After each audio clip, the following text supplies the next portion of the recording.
Afamolu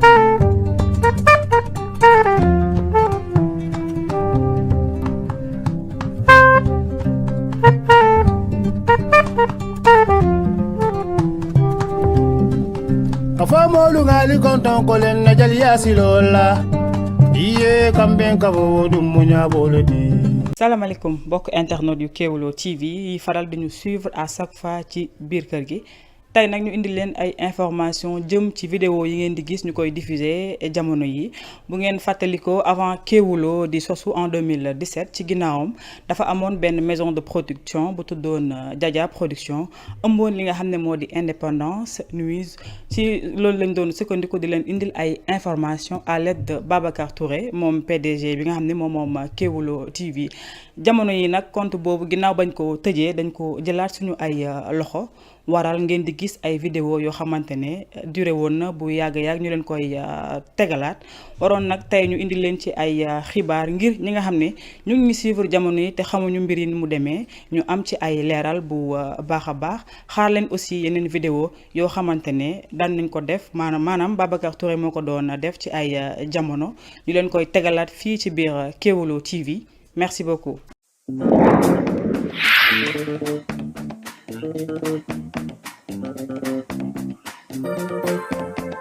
Maître Alex Ursulé, bonjour. Bonjour. Vous êtes l'avocat de l'un des assassins les plus dangereux de l'histoire de la France, en la personne de Guy Georges. La défense d'un personnage comme Guy Georges, vous avez lu l'antagonisme de la presse française. Comment se porte aujourd'hui votre client? Écoutez, ça va faire maintenant 10 ans. Il a été condamné à 22 ans de prison. Une peine définitive de 22 ans, c'est-à-dire qu'il fera le maximum de sa peine. Il se porte comme un homme qui est en prison. Vous êtes un pénaliste reconnu et de renommée internationale. Vous avez eu aussi à gérer le dossier d'un des Sénégalais les plus illustres, en la personne de Idrissa Seck. Et vous êtes un des concepteurs ou l'une des rares personnes qui a eu connaissance de ce fameux protocole de Rebeuss. C'est quoi exactement? Alors écoutez, c'est une affaire qui me rappelle de bons souvenirs parce que Idrissa Seck m'a fait l'honneur de me désigner pour assurer sa défense, à côté d'autres confrères, dont le bâtonnier Ivens, mais également des confrères du Sénégal, du barreau de Dakar. Et je suis venu 4 ou 5 fois assurer la défense d'Idrissa Seck. Je dois dire que c'est un de mes plus forts souvenirs professionnels parce que je suis arrivé à Dakar pour la première fois sans préjugés, sachant que c'était une terre qui avait une grande importance pour moi, puisque étant originaire de la Martinique, je connaissais le lien qu'il y avait entre Senghor et Césaire, et toute la tradition des grands écrivains sénégalais, de la culture sénégalaise. Donc je suis venu en toute innocence, disait Wajdi, et puis je suis tombé malheureusement sur une réalité qui était la réalité du pouvoir de M. Wade, le président Wade. Qu'est-ce que contenait exactement ce fameux protocole de Rebeuss? Ce qui m'avait le plus frappé, c'était que la relation entre M. Idrissa Seck et M. Wade était excellente jusqu'au jour où Idrissa Seck avait fait preuve d'un peu plus d'ambition que d'habitude, c'est-à-dire qu'il disait que le moment était venu de se présenter à l'élection présidentielle. Ça n'avait pas plu à M. Wade et il l'a fait mettre en détention. Il l'a fait mettre en détention pour le salir et surtout pour l'empêcher d'être candidat au présidentiel. Je me souviens qu'à l'occasion de conférences de presse et à l'occasion notamment des audiences à la Chambre de l'instruction, j'avais eu l'occasion de stigmatiser cette attitude de M. Wade, de dire que ce n'était pas digne de sa part, parce qu'il était un ancien avocat, que ce qu'il avait vécu à l'époque où il était dans l'opposition ne lui interdisait de faire vivre cela à quelqu'un d'autre, qu'il plongeait son pays dans une forme de barbarie morale, dans la mesure où le pouvoir, lorsqu'il est à ce point utilisé et dévoyé, s'apparente à une barbarie. On n'est plus dans la démocratie. Et je lui avais dit, et je sais que ça ne lui a pas plu, qu'il fallait qu'il fasse attention, que les choses, le vent pouvait tourner, et qu'un jour, ce qu'il faisait à Idrissa Seck, on pourrait le faire à lui ou à son fils. Et qu'il pousserait les mêmes cris que nous étions à l'époque en train de pousser, c'est-à-dire des cris contre la barbarie. Et je dois dire que je n'ai pas été surpris de l'entendre comme une bête blessée, stigmatiser le pouvoir actuel qui aurait, d'après lui, mis en détention injuste pour des raisons politiques son fils Karim. À vous entendre, Idrissa Seck n'aurait été qu'une simple victime qui n'a jamais détourné, son seul tort aurait juste été d'avoir des ambitions présidentielles, et depuis Absolument. en 2007-2004 déjà. Absolument. Absolument, c'était tout le monde, personne n'a été dupe, hein, ni au Sénégal, ni en France, ni en aucun endroit du monde. Tout le monde a su que ce dossier était vide, totalement construit pour déstabiliser celui que Wade, mais également que beaucoup de Sénégalais considéraient comme un successeur éventuel, potentiel, qui était très bien placé à l'époque, et selon le bon plaisir du roi, car le pouvoir à ce stade s'apparente à un pouvoir monarchique. On est un roi. Mais un roi, comme on n'en fait plus, aujourd'hui il y a des royautés, mais il n'y a pas de royauté apparentée à des barbaries. Je vois le roi des Belges ou en Espagne, il y a une démocratie à côté qui protège le citoyen des excès possibles du roi. Et là, Idrissa Seck a été victime du fait du prince ou du fait du roi.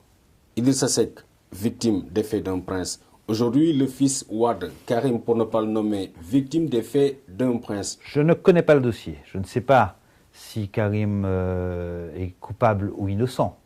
Ce que je sais, c'est que quand j'entends les cris du père, je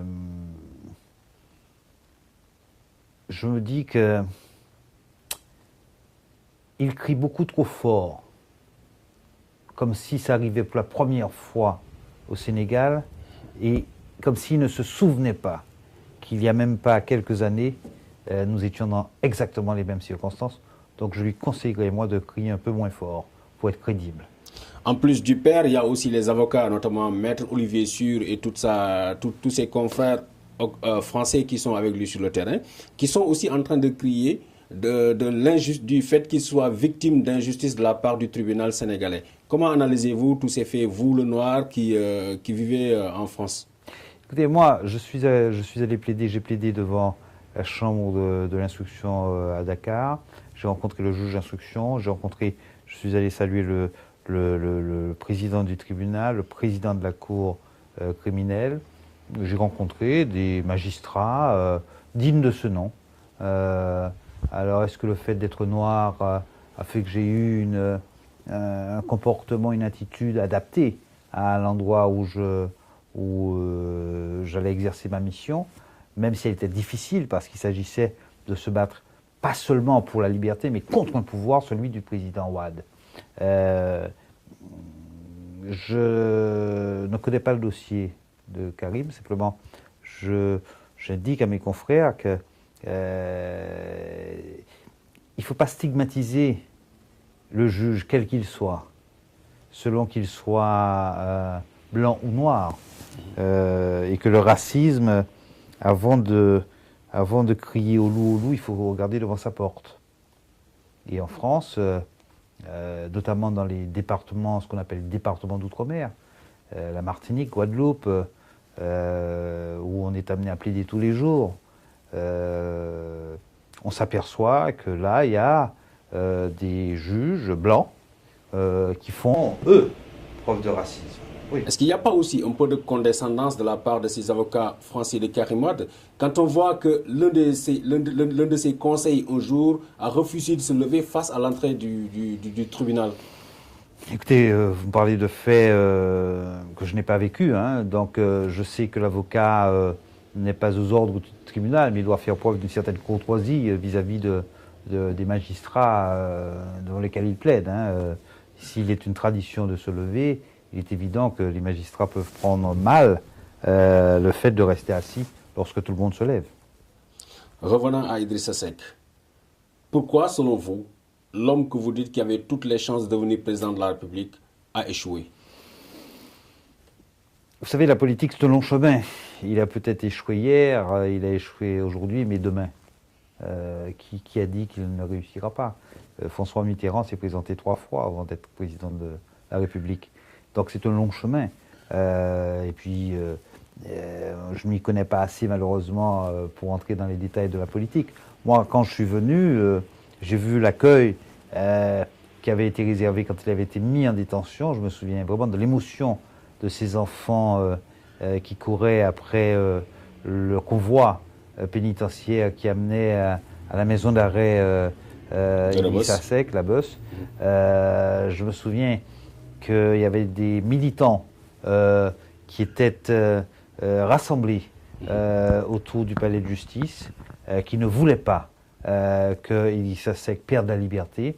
Je me souviens d'affrontements qu'il y a eu à la sortie de ce palais de justice parce que les militants ne pouvaient pas imaginer qu'il perdrait ainsi la liberté, et d'affrontements avec la police de M. Wade. Et je dois dire que ça m'avait marqué parce que j'avais vu une violence brutale, une violence barbare, qui m'a rappelé les pièces d'Aimé Césaire, Une saison au Congo, et la tragédie du roi Christophe. La tragédie du roi Christophe. Je veux dire par là que quand on est au pouvoir, qu'on est président, et qu'on bascule dans un acte de pouvoir absolu, avec l'aide de la police, et des gendarmes et de l'armée,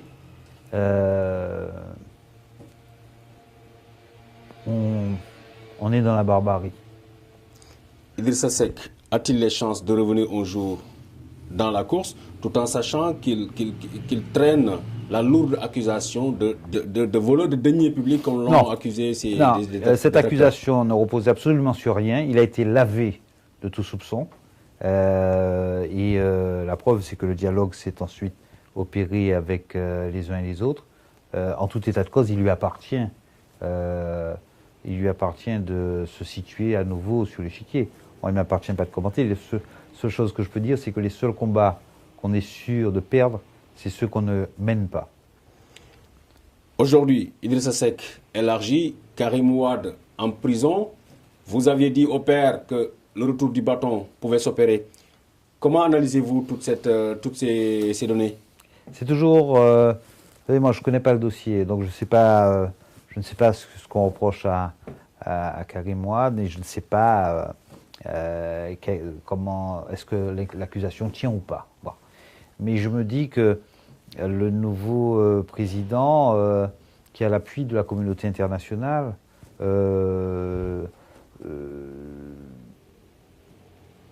ne vois pas dans quelle mesure il pourrait faire ce qu'a fait le président Wade. Aujourd'hui, le regard est encore plus...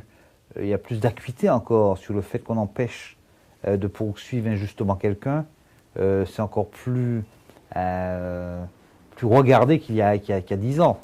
Donc, je ne veux pas faire d'ingérence dans les affaires d'aujourd'hui, puisque je ne connais pas le dossier. Vous avez été l'avocat de l'un des otages les plus célèbres, en la personne de Thierry Doll, arrêté avec des membres de Areva au Mali par AQMI. Comment se porte aujourd'hui cet homme dont vous défendez les intérêts? Alors Thierry Doll est resté pendant 1300 jours, je crois 3 ans et demi, dans le désert, parce qu'il était français. Il est originaire de la Martinique.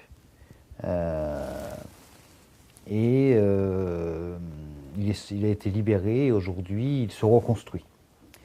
Je dois dire que dans ma vie, j'ai rencontré déjà des hommes qui ont vécu des choses difficiles. Hein. J'ai défendu des affaires où on touchait du doigt la misère humaine, le malheur. Mais là, le contact que j'ai eu avec Thierry m'a bouleversé parce que c'est un jeune homme, il a 33 ans, il en avait 30 au moment des faits, même pas 29 ans.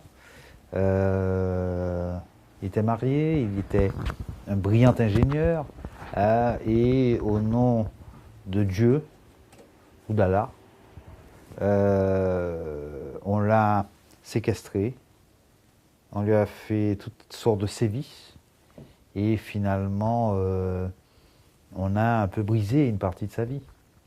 Et aujourd'hui, il se reconstruit.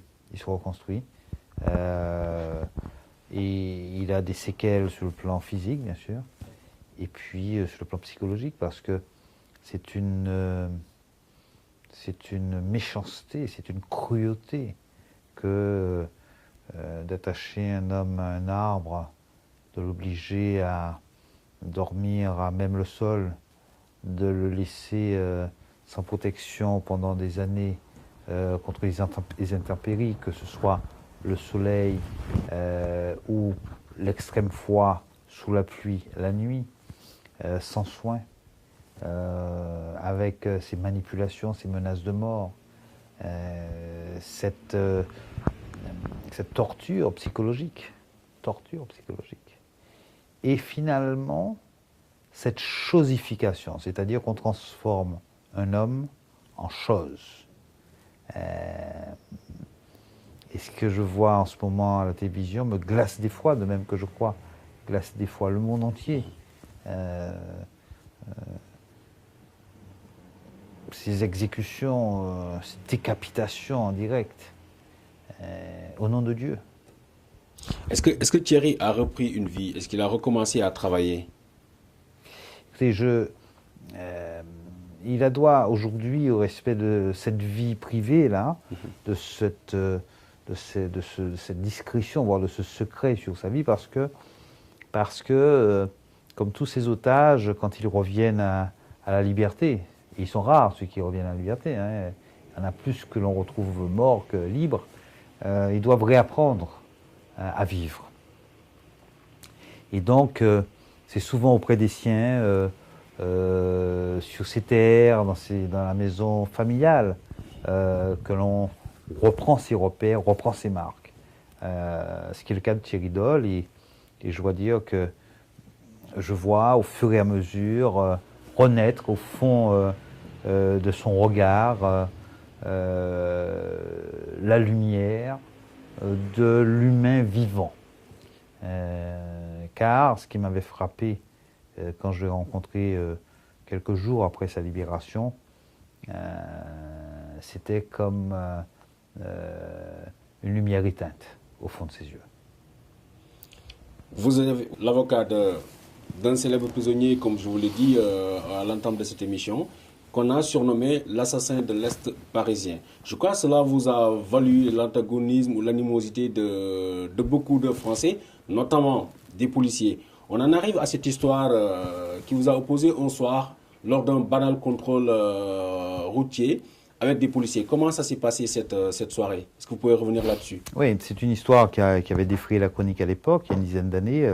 J'ai d'ailleurs écrit un livre qui s'appelle « Pourquoi me tutoyez-vous ?», où j'avais raconté cet incident, où j'étais sur une moto avec un casque, avec un toit, vous savez, c'est les motos où on n'a pas besoin d'avoir de casque, à un feu.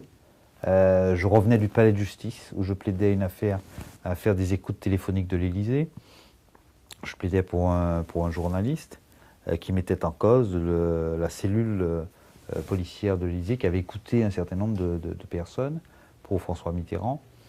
Et à 14 heures, à un feu, 3 policiers en vélo passent devant le feu, sur le passage Clouté. Alors, pourquoi? Je n'ai jamais compris. L'un d'eux m'a regardé curieusement. J'ai soutenu son regard. Je n'étais pas en contravention, j'étais simplement au feu. Il s'est approché de moi, il m'a dit garde, mets ta moto là. Donc déjà, un tutoiement. Et ensuite, il m'a dit est-ce que tu as les papiers du véhicule? Donc j'étais très surpris par cela. J'étais habillé en costume, j'étais pas. Je pense qu'à l'époque, je bénéficiais déjà d'une certaine notoriété, puisque, notamment dans cette affaire, il y avait une certaine médiatisation. Il y avait également la médiatisation de Guy Georges. Donc, je pense qu'il savait qui j'étais. A-t-il voulu se payer un avocat? A-t-il voulu s'amuser avec un noir? Bref, moi j'étais très serein, très décontracté, sachant que j'étais pas que j'étais en règle. J'ai présenté mon permis, car je n'avais pas mon passeport sur moi, j'avais simplement mon permis, je crois, et ma carte professionnelle d'avocat. Et en lui précisant qu'il pouvait me verbaliser si ça lui plaisait, mais je ne sais pas de quel délit, mais qu'il n'avait pas le droit de me tutoyer et que je lui refusais ce droit en tout cas. Alors il a dû me trouver un tout petit peu trop arrogant d'exiger le respect des principes. Comment un noir peut s'adresser ainsi à un policier? Dans sa tête, je pense qu'il pensait que c'était possible, qu'il avait le droit de se comporter ainsi, que le noir n'avait qu'un droit, celui de se taire. Et donc, je n'ai pas réfléchi, j'ai spontanément indiqué cela, et puis malheureusement, j'ai mis les doigts dans un engrenage, car à ce moment-là, il m'a dit « Ah, tu es un rebelle. Tu es un rebelle. » Je lui ai dit « Non, je ne suis pas rebelle. Hein. Je suis un citoyen respectueux des principes. Simplement, je vous demande de ne pas me tutoyer, monsieur. » Il m'a dit « Ah bon, d'accord. Alors, on va te faire la totale. On va te faire la totale. » Et à ce moment-là, ça a dégénéré. Et ils m'ont menotté, ils m'ont attaché, m'ont emmené dans un commissariat. Et heureusement, je suis resté très calme. Et car ils ont tout fait pour me faire sortir de mon calme. Mais étant un professionnel, je savais bien qu'il y aurait eu un après. Et cet après a duré 6 ans, 7 ans. Est-ce que dans l'objectif de certains policiers, il ne faut pas rendre les Noirs un peu hyperchondriaques, de sorte à les pousser à avoir toujours peur, de se sentir pas chez eux? Je crois que ce n'est pas seulement chez les policiers. C'est-à-dire que je crois qu'en France, il y a un problème. On parle beaucoup de l'antisémitisme de la France, mais je pense que la France n'est pas qu'antisémite, elle est aussi raciste. Et je pense que c'est lié à la part sombre de son histoire, qui est la part coloniale de la France, et qui est une part vécue dans la honte, qui n'est pas assumée. Et qui, contrairement aux États-Unis par exemple, qui aujourd'hui permet à un homme noir de vivre à la même hauteur qu'un homme blanc, la preuve c'est que ça va faire 2 mandats que le président, sa femme et ses enfants sont noirs et sont installés à la Maison Blanche. En France, non. En France, il y a toujours, pour le noir en tout cas, ce sentiment d'une supériorité qui est lié à la colonisation, à l'esclavage, où le blanc a toujours, quel que soit le le niveau intellectuel, quel que soit le niveau social, le sentiment qu'il est supérieur à l'homme noir. Et qu'à ce titre, l'homme noir lui doit allégeance.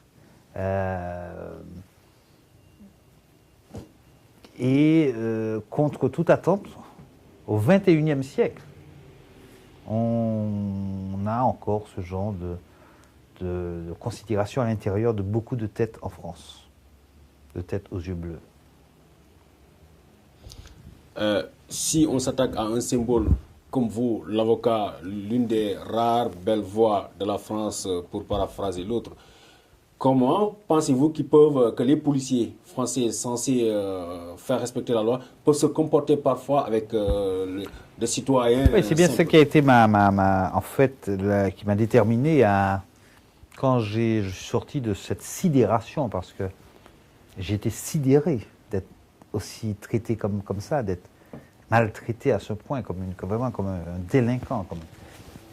Et je me suis dit, si toi tu ne bouges pas, si tu ne dénonces pas, si tu ne les dénonces pas, personne ne le fera. Il faut le faire. Et je l'ai fait. Je suis allé, j'ai écrit un livre. Je suis allé sur toutes les ondes. Et je crois que ça a porté, parce qu'à partir de là, on a un mot de loi, les différents ministres de l'Intérieur ont un petit peu essayé de faire en sorte qu'un équilibre se fasse. À l'école de police, on a commencé à apprendre un peu de géographie, à apprendre un peu de psychologie aux policiers blancs vis-à-vis du noir qui est dans la rue, qui n'est pas forcément un délinquant, et en tout cas pas forcément un homme à abattre.